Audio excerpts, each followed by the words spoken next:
नमस्कार दोस्तों, एक बार फिर से मेरे YouTube channel Amit unique blogger में आपका स्वागत है। आज मैं आया हूँ आमेर महल या आमेर पैलेस, जहाँ जोधाबाई का बचपन बीता। ये सामने आप देख रहे हैं खूबसूरत महल। सबसे पहले मैं बता दूँ, यह आमेर महल ही अंबर पैलेस या आमेर फोर्ट या आमेर का किला कहलाता है। मैं इस ब्लॉग में आमेर फोर्ट तक पहुँचने का रास्ता, यह बाहर से और अंदर से कैसा दिखता है, इसे किसने और कब बनवाया, इस पर किसने राज किया, और भी बहुत सारी चीज़ें, ज़रूरी बातें विस्तार से बताऊंगा। इन सारी बातों को जानने के लिए अंत तक बने रहें दोस्तों, और पूरी वीडियो देखें। मगर इससे पहले जिन्होंने मेरा चैनल सब्सक्राइब नहीं किया है, कृपया सब्सक्राइब कर लें और बेल आइकन दबा दें, ताकि मेरी सारी वीडियोज़ आप तक पहुंचती रहें। और अगर पसंद आए तो लाइक करें और शेयर भी कर दें दोस्तों। राजस्थान के जयपुर शहर से कैब या ऑटो लेकर हम तकरीबन 20 से 25 मिनट में आमेर फोर्ट तक पहुंच सकते हैं। अब हम पहुंच चुके हैं मजबूत पत्थर से बने उन रास्तों पर जो हमें आमेर फोर्ट के मुख्य द्वार तक ले जाएगा। हमें इसी रास्ते से होते हुए सभी के साथ गुजरना होगा। मेरे ठीक पीछे ये देखिए, आप देख पा रहे हैं, ये रास्ता पत्थर का सीधे मुख्य द्वार तक। चलिए आगे बढ़ते हैं दोस्तों। आमेर फोर्ट के जलापूर्ति का लाइफलाइन मावठा सागर। पुराने समय में इस सरोवर के किनारे पर विशाल वटवृक्ष हुआ करता था, जिसके कारण इसका नाम महावटा पड़ा। बाद में लोग इसे बोलचाल की भाषा में मावठा कहने लगे। यह सरोवर आमेर की पहाड़ियों से घिरा है, और इन्हीं पहाड़ियों से मुख्य रूप से बरसात का पानी इसमें आता है, और सालों भर आमेर फोर्ट की जलापूर्ति का मुख्य स्रोत है मावठा सागर। इसके मध्य में केसर क्यारी तथा उत्तरी छोर पर आराम बाग स्थित है। यह फोर्ट सुबह 8 बजे से शाम 5:30 बजे तक पर्यटकों के लिए हर रोज़ खुला रहता है। इस फोर्ट के अंदर प्रवेश करने के लिए 100 रुपये का टिकट लेना होता है, जो आप ऑनलाइन भी खरीद सकते हैं। यहाँ आप एलिफेंट राइड का भी आनंद ले सकते हैं दोस्तों, जो पर पर्सन 650 रुपये का कॉस्ट आता है, 650 रुपीज़। सबसे पहले इस क्षेत्र पर मीना राजा रलून सिंह, जिसे आलन सिंह चांदा के नाम से भी जानते थे, का राज हुआ करता था। वह बहुत ही नेक दिल वाला एवं अच्छा राजा था। उसने एक असहाय एवं बेघर राजपूत माता और उसके पुत्र को शरण मांगने पर अपना लिया। कालांतर में मीना राजा ने उस बच्चे ढोला राय को बड़ा होने पर मीना रजवाड़े का प्रतिनिधि स्वरूप दिल्ली भेजा। मीना राजवंश के लोग सदा ही शस्त्रों से सुसज्जित रहा करते थे, इसलिए उन पर आक्रमण करना व हराना सरल नहीं था। किंतु वर्ष में केवल एक बार, दिवाली के दिन, वे यहाँ बने एक जलकुंड में अपने शस्त्रों को उतारकर अलग रख देते थे एवं स्नान और पितृतर्पण किया करते थे। यह बात अति गुप्त रखी जाती थी, किंतु ढोला राय ने एक ढोल बजाने वाले को यह बात बता दी, जो आगे अन्य राजपूतों में फैल गई। तब दिवाली के दिन घात लगाकर कछवाहा राजपूतों ने उन निहत्थे मीनाओं पर आक्रमण कर दिया एवं उस कुंड को मीनाओं की रक्त रंजित लाशों से भर दिया।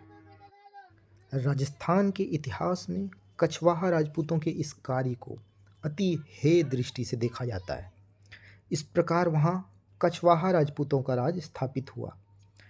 आमेर किले का निर्माण राजा काकिल देव ने 11वीं सदी में शुरू करवाया था, लेकिन बाद में 1592 ईस्वी में सम्राट अकबर के नवरत्नों में से एक राजा मानसिंह प्रथम ने इसे पूरा करवाया था। इसके भी बाद आमेर महल का दीवाने खास और अत्यधिक सुंदरता से चित्रित किया हुआ गणेश पोल द्वार, जिसका निर्माण राजा जयसिंह प्रथम ने करवाया था, लाल बलुआ पत्थर एवं संगमरमर से निर्मित यह आकर्षक एवं भव्य दुर्ग पहाड़ी के 4 स्तरों पर बना हुआ है, जिसमें से प्रत्येक में विशाल प्रांगण है। यानी हर स्तर पर आपको एक बड़ा प्रांगण दिखाई देगा, बिल्कुल खुला सा एरिया आपको नज़र आएगा दोस्तों। चलिए अब हम आगे बढ़ते हैं और इसके सूरज पोल द्वार को पार कर हम जलेब चौक तक पहुंच चुके हैं। इसमें प्रवेश करते ही हमें सबसे पहले क्या दिखाई देता है वो हम देखते हैं दोस्तों।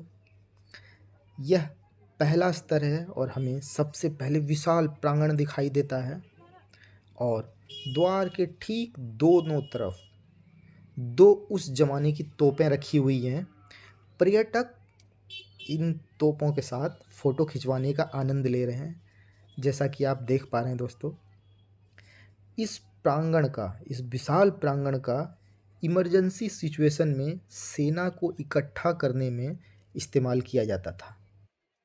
सन 1547 में राजा भारमल आमेर के शासक बने थे। उससे पहले उनके भतीजे राजा रतन सिंह का राज था। भतीजे को गद्दी से हटाने के लिए राजा भारमल ने एक चाल चली और अपने छोटे भतीजे आस्करन को भड़काया कि राजा रतन सिंह विलासी प्रवृत्ति का है। चाचा भारमल की बात मानते हुए आस्करन ने अपने भाई रतन सिंह की हत्या कर दी और स्वयं आमेर की गद्दी पर आ बैठा। कुछ समय बाद भारमल ने आस्करन को हत्यारा बताते हुए उसे गद्दी से हटाया और खुद आमेर का राजा बन गया। कई सालों पहले आमेर पर राजा पृथ्वी सिंह का राज था और उसके पौत्र सूजा आमेर की गद्दी वापस पाने के लिए मेवात के अकबर द्वारा नियुक्त गवर्नर सफरुद्दीन से मदद मांगी। मिर्जा सफरुद्दीन ने आमेर की तरफ चढ़ाई शुरू कर दी। इसी बीच बादशाह अकबर अजमेर शरीफ जा रहे थे और रास्ते में वो कुछ दिनों के लिए संगानेर रुके थे। तब आमेर के राजा भारमल ने 20 जनवरी 1562 ईस्वी को संगानेर जाकर अकबर की अधीनता स्वीकार कर ली और अपनी पुत्री हरखूबाई उर्फ हीर कंवर उर्फ जोधाबाई का विवाह अकबर से कर दिया। यह पहला अवसर था जब किसी राजपूत राजा की पुत्री का विवाह मुग़ल शासक के साथ हुआ था। विवाह के बाद जोधाबाई को मरियम उज जमानी के नाम से जाना जाने लगा। अकबर और मरियम उज जमानी के पुत्र सलीम ही बाद में जहांगीर के नाम से बादशाह बने। इस प्रकार दोस्तों हमने पहला लेयर पार किया। अब हम दूसरे स्तर पर हैं और उसका प्रांगण हमारे सामने, और वो सामने आप देख रहे हैं गणेश पोल द्वार। अब इस प्रांगण पे क्या क्या चीज़ें हैं, यानी दूसरे स्तर के प्रांगण पे जो चीज़ें हैं वो हम डीपली आपको दिखाएंगे और उसके बारे में बताएंगे। उसके पहले इस प्रांगण की हाइट से एक बार दूर तक का नज़ारा लें। ये देखने में कितना बेहतरीन और खूबसूरत नज़र आता है। ये दूसरे स्तर से आपको नीचे दिखाई दे रहा है पहले स्तर का प्रांगण, और वहाँ से हम एंटर किए थे दोस्तों उस सीढ़ी से, और इस द्वार से हमने दूसरे स्तर में एंट्री ली। ये देखिए दोस्तों, अब सबसे पहले आपको सामने दिखाई दे रहा है दीवाने आम, जो लाल संगमरमर के पत्थरों के पिलर पे टिका हुआ है। इसकी खूबसूरती को देखिए, यहाँ लोग बैठे और आराम फरमा रहे हैं। ये देखने में काफ़ी खूबसूरत है दोस्तों। अगर आपको कभी आमेर आने का मौका मिले तो आप ज़रूर आएँ और इसे देखें और इसकी खूबसूरती को निहारिए दोस्तों। ये काफ़ी खूबसूरत है। ये दीवाने आम, आपने दीवाने आम का नाम सुना होगा, लाल संगमरमर पत्थर। और ये उसके बाद 40 संगमरमर पत्थर पे टिका हुआ दीवाने खास। ये देखिए, दीवाने खास के पिलर की सुंदरता तो अपने आप में बहुत ही यूनिक है। अब यहाँ से हमें क्या दिखाई देता है हम देखते हैं दोस्तों। अच्छा, तो यहाँ से हमें मावठा सागर नज़र आता हुआ, और ठीक सामने आमेर की पहाड़ियाँ। मावठा सागर आमेर की पहाड़ियों की बिल्कुल गोद में बसा हुआ, देखिए करीब से। और वो देखिए वो क्यारियाँ जिनके बारे में मैंने पहले बताया था, ठीक मावठा सागर के बीच में है दोस्तों। ये लाइफलाइन है मावठा सागर जलापूर्ति के लिए, आमेर के लिए। ये सफ़ेद संगमरमर का पिलर और इस पे नक्काशी की हुई, देखिए इसकी सुंदरता। उस ज़माने से आज तक इस पे कुछ भी नहीं हुआ, यानी इसकी मजबूती इस बात से बयां करती हुई कि किस बेहतर तरीके से इसे बनाया गया। और चलिए अब देखते हैं, ये सामने मावठा सागर को दोबारा देख लें। अब दोस्तों हम आ चुके हैं इसके तीसरे स्तर पे, यानी तीसरे लेयर पर। और ये तीसरा लेयर सुख निवास के नाम से जाना जाता है। ग्रीष्म ऋतु को ध्यान में रखकर जल धाराओं से कृत्रिम रूप से बनाया गया है। यहाँ कछवाहा परिवार यानी राजपूत परिवारों के महाराजा और उनके परिवार के लोग निवास किया करते थे। यह उनका निवास स्थल हुआ करता था दोस्तों। देखिए इस पहाड़ी के ऊपर इतनी ग्रीनरी, यानी इसे मेंटेन करने में कितना मेहनत लगता होगा, या आप इसका अंदाज़ा लगा सकते हैं इसे देखकर दोस्तों। बिल्कुल सूखी पहाड़ी और उसके ऊपर यह ग्रीन बगीचा सुख निवास के नाम से जाना जाता हुआ। अब हम आ चुके हैं दोस्तों चौथे लेयर पर, और ये चौथा प्रांगण जिसे हम कहते हैं जनाना ड्योढ़ी। यहाँ राजसी उत्सव या पर्व के अवसर पर सारी रानियाँ एक साथ इकट्ठा होती थी। ये है ऊपर इकलौता सीसीडी कॉफ़ी कैफ़े डे। यहाँ पे आप रिफ़्रेशमेंट का आनंद ले सकते हैं दोस्तों। ये आपके सामने कैफ़े डे, और थोड़ा बहुत स्नैक्स यहाँ आपको मिल सकता है। यहाँ लोग रिफ़्रेशमेंट का आनंद लेते हुए कुछ क्लॉथ वगैरह भी, यहाँ के ट्रेडिशनल क्लॉथ भी यहाँ पे बिकते हैं। ये आपके सामने। अब इसके बाद इसके पथरीली रास्तों पर हम वापस नीचे उतर रहे हैं।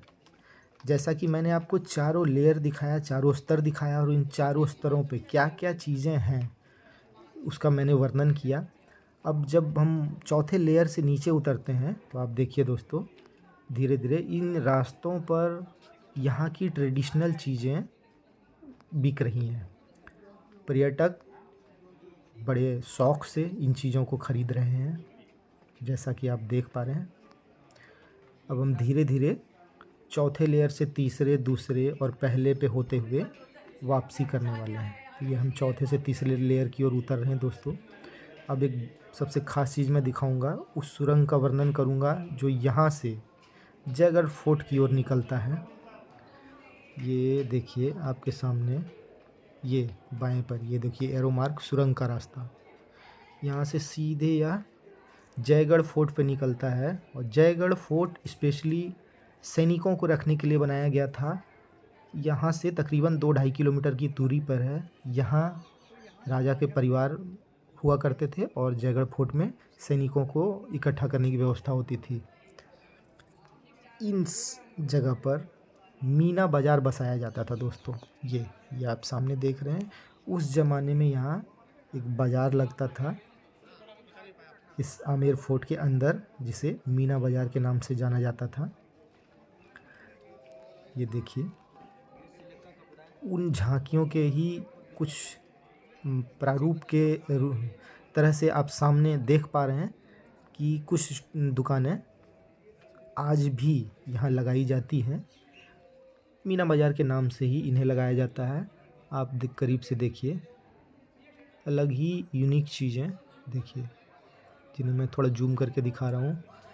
ये यहाँ की ट्रेडिशनल कैप्स, रजवाड़ा कैप्स, ये सामने देखिए।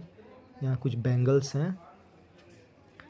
इस प्रकार हम धीरे धीरे आगे बढ़ रहे हैं। और ये ख़ास चीज़ देखिए, छोटे छोटे तोप देखिए, गौर से देखिए, बिल्कुल करीब से। ये छोटे छोटे तोप यहाँ बेचा जा रहे हैं। यह वही द्वार है दोस्तों जहाँ से हमने पहले लेयर में प्रवेश किया था। मैंने अपने इस ब्लॉग में पूरी कोशिश की कि आमेर फोर्ट के हर चीज़ों को बारीकी से कवर की।